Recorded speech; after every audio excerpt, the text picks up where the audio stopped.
Hey everyone, today I'm going to be talking about how to improve your social intelligence. Social intellect, social tact, and social awareness are some of the key traits to success in life. Even in school, you'll need some of it, not as much, but you'll need some of it to communicate, persuade, connect, make friends, and collaborate. But in a real life, it becomes so much more important. There are people with fancy degrees from fancy schools with fancy grades who fail to make much money in the real world because they're only good at their skill, but they're horrible with understanding people and understanding how bad they are with people and how to communicate, collaborate, and sense and understand the subtle innuendo. So, how do you get better at this? Well, this is something that I've been fascinated about for a while now. I've read a few books on emotional intelligence, as well as talked to mentors and people I know to get their feedback and discuss the topic. Unfortunately, I think it's still a underrated topic, and not a lot of people have spent the time to even consider how to improve it. I believe you can to a degree. There's a range, but then there's also, a certain level of this is just where you sit, especially if you're really extremely bad at it. Some of it may have be due to limiting factors of your natural intellect, but I do believe that it is improvable much more than something that's hard and fixed like IQ. Now, how do you work on it? I have found a few approaches and ideas, and I think I wish there was more, but one thing I want to focus on two areas of emotional intelligence, and that would be empathy as well as social awareness of yourself as well as others and the social context. And I want to make this fun by introducing a TV show, a reality TV show called Survivor. It's one of the most popular shows, reality shows of all time on CBS. And the basic idea is you're kind of left on the island with 17 other people or 19 other people. And every week or every 3 days, you vote someone off the island. And during that time, you have to kind of scavenge for yourself and find food and supplies so you don't starve. Most of the time, people end up just barely staying not hungry. They live off a couple cups of rice that they win from these challenges. And other than that, if they're lucky, they may find a fish or they win some reward of food during these obstacle course challenges. Now, how does that relate to social intelligence? Well, it's a show that I've really been getting into for the entertainment, but I also now realize it is very much a show about social awareness and social tact. In fact, that's the core of the show. If you want someone to not vote you off, it's about forming alliances, it's about understanding who doesn't like who, how to form a crack in an alliance, how to flip over at the right time, how to stay strong and get someone to trust you. And, it's honestly a bit of a game of deceit. And it's also a game of having people like you, being friendly enough, being kind enough, agreeable enough. Another huge, and agreeableness is a huge part of the big five personality traits. And you see these traits make an impact on the game. Those who are more friendly and likable end up sometimes winning the $1 million at the end because they're one of the last finalists, and the people who get voted off are the jury and end up being able to vote on who deserves the $1 million more. Now, in a specific season of the show, Redemption Island, there is someone who has very bad social tact, social intelligence. And it shows like these, and in moments like these, in this show and other shows like The Office, where you can really start to understand and piece together, why is that funny? Why is that off? Why is everyone else so pissed off? And this contestant, his name's Philip, is one of the most socially inept people I've seen on the show. He has a very angular, rigid, base level of processing and reasoning to the point where he's not all the way there. it may be Asperger's syndrome or something else, or maybe it's just his general makeup. He just never really was taught about social intelligence. And so from there, you can start to learn, ask these questions, and then piece together whether or not you're right or wrong. They'll do confessionals, and then you get to hear why other people dislike them. And with Philip, as with many people, the engineering or very right-brained people, they function in very simpleton ways on a singular one-dimensional plane. And this guy, especially Philip, is so arrogant that he thinks he's just as smart as everyone else, if not more so. But he's missing all the innuendo and subtext and subcontext to a large portion of conversations at times. So usually what you'll see happen, and you've probably seen versions of this in real life, but they're functioning on this one level and missing the other dimensions of the context, which is screwing them over in the game to a large degree. People hate him and they want to vote him off. They really hate how he's rubbing everyone the wrong way on multiple levels. So to illustrate, for one, Philip is so focused on the first level of the game, gathering firewood, gathering wood at all times, checking the fire at all times so it doesn't go out. Every 10 minutes, gather more wood, check fire. Everyone always has to be working. And that's one dimension of the game. Of course, you want to work together and survive. However, because of that, and his only focus on that, he's screwing up on many other dimensions. First off, he's yelling and arguing with people because they're not working as hard as him, and he's ordering them around, and they're clearly extremely upset about it, and that will likely cause them to vote him off because he's become this massive target, and he doesn't notice that. And so that's one dimension where he's screwing up in a large degree. He cares so much about all this work getting done that every day he's there, he's ordering people around and yelling to an extreme degree. So what's another dimension he's screwing up on? He's not understanding the subtext, which is the big end result of the game, which is you're here to not get voted off. So maybe it's best to tone that down a bit because you're really rubbing everyone the wrong way. He doesn't notice that. So that's another big issue that he has. And, in terms of social context, when you see these situations, I think most people, they see them, their brain doesn't really think much, and then they move on. They may react, they may say, oh, that's a horrible person, and that's it. But I believe that one can start to learn to improve their social context and awareness by seeing other people, seeing themselves, and seeing what is working, what's not working, why isn't that working, and how can I learn from that in the future for my own life. So through Philip, you can learn how horrible mistakes can be made that can cost you. There's many other issues going on that Philip is always the head of in this tribe, which is ridiculous in another way because this is like season 23. So you'd assume by then they would have figured out how to play the game, but I guess they cast people who are amateurs sometimes just to stir up the drama and make it more entertaining. But this guy is very oblivious in other ways as well.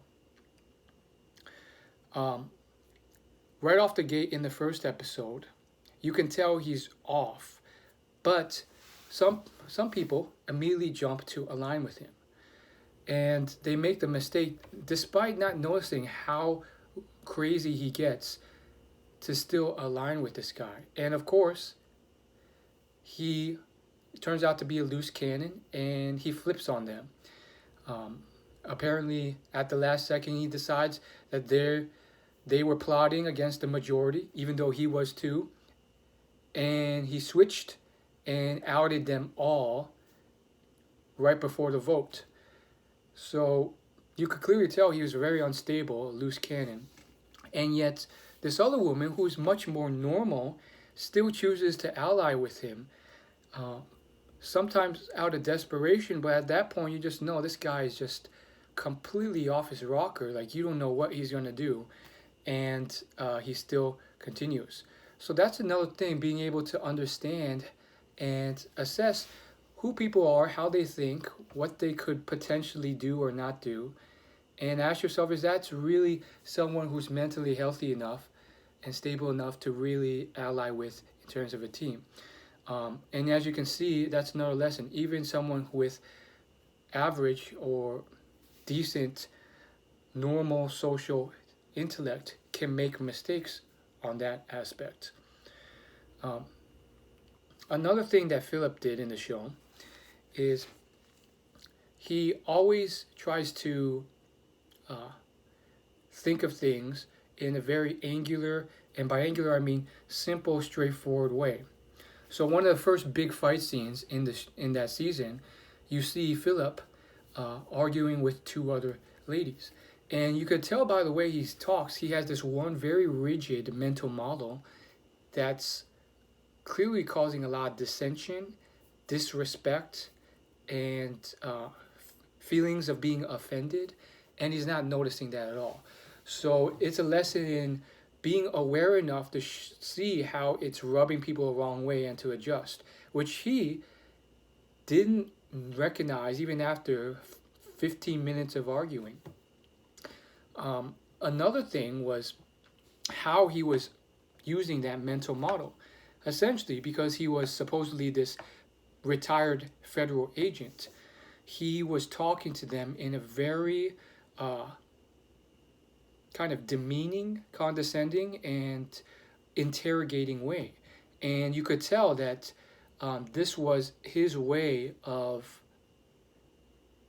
communicating with people. Apparently, he had taken his whatever 30 years of experience as a federal agent interrogating people to how he would talk to people in real life.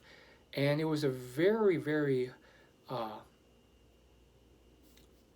unusual way of talking, in a sense, where you don't really treat people like that. But he would be talking to them that way when he get frustrated. He'd be like, I'm talking right now, do not talk. And he says, this is the way I am, I'm asking the questions. And he was saying these things all out of a fight off a very minor topic. I can't even remember what it was, but it was something very minor. And you can tell the way that he was going about it was really putting off the other two people there. So that's another thing. Social intelligence is being able to communicate in ways that are harmonious, effective with the other person. Some people use it to persuade others. Others use it just to collaborate together as a team with teamwork. Others, they use it as a way of gathering information in a harmonious way. You know, if you come off offensive and confrontational like Philip, guess what happens? You will not get that information. And so part of that is understanding that maybe the way you've done things in the past, like Philip, you know, his confrontational, interrogation style to get any information from anyone, really rubs people the wrong way. And maybe that's not the best or only way of communicating and getting information from them. However, for whatever reason, maybe because he was so isolated in his life, that was the only style that he knew of, and so he took that to his real life, and that's all he knows. So being able to evolve, consider other options could be beneficial. And it could mean something different from you. Maybe you're already that friendly type who is friendly enough to talk to someone without rubbing them the wrong way. You still may need to start to evolve and see other mental models or ideas of communicating that could be more effective. For example, it could mean talking to someone in a more assertive way at times, because you notice that you're often too scared to be assertive, and by not doing so at the right times, you can end up failing to establish a certain level of leadership or importance or protection for other people. So, very interesting stuff. I think in certain ways, The Office, the comedy show, could be another way of just kind of identifying social areas where you can learn from, because they definitely exaggerate it and make it obvious so that it's funny, and then you can kind of piece together why is that funny, why are others weirded out by that in an office setting, and why don't we do that in real life, so that you can really pick that up together. It might even help you identify certain elements of social norm that you can learn more about. Um, I think a large part of it is understanding who people think they are, what others perceive you as. And it's hard to do because you can't always, like you can with, soccer or a hard skill, and ask anyone, what do you think I'm doing wrong? What can I do better? And they'll freely tell you, because with certain levels of social skill, the people making fun of you or weirded out by you don't want to tell you because they're making fun of you, or they just think you're so weird, or they don't want to offend you. So how do you actually get good feedback? Well, you get it. I think you can also get it from people who are your friends, who you can trust, who want you to do better and want you to improve socially. So I've gone ahead and done this myself in my workplace and career on a couple occasions. And sometimes you get some feedback. Sometimes they say, honestly, I don't really notice anything wrong. And so either way, I think it's a good thing. One way you're on the right track, on the other, you learn something.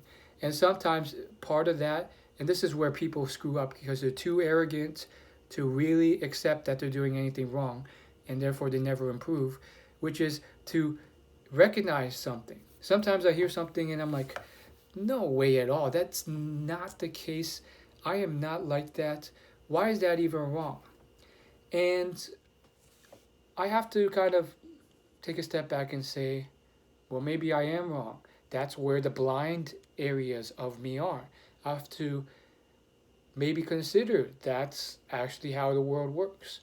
And so you have to kind of counterbalance this, because one point of feedback, maybe they're wrong. So there's never a one size fits all approach, because you never know. But the more feedback you get, the more of a clear sense you get. But definitely check it out. I think Survivor is a fun show, if nothing else. It's entertaining. And maybe, just maybe, you might be able to learn something. Certain seasons are just kind of there's not much social game.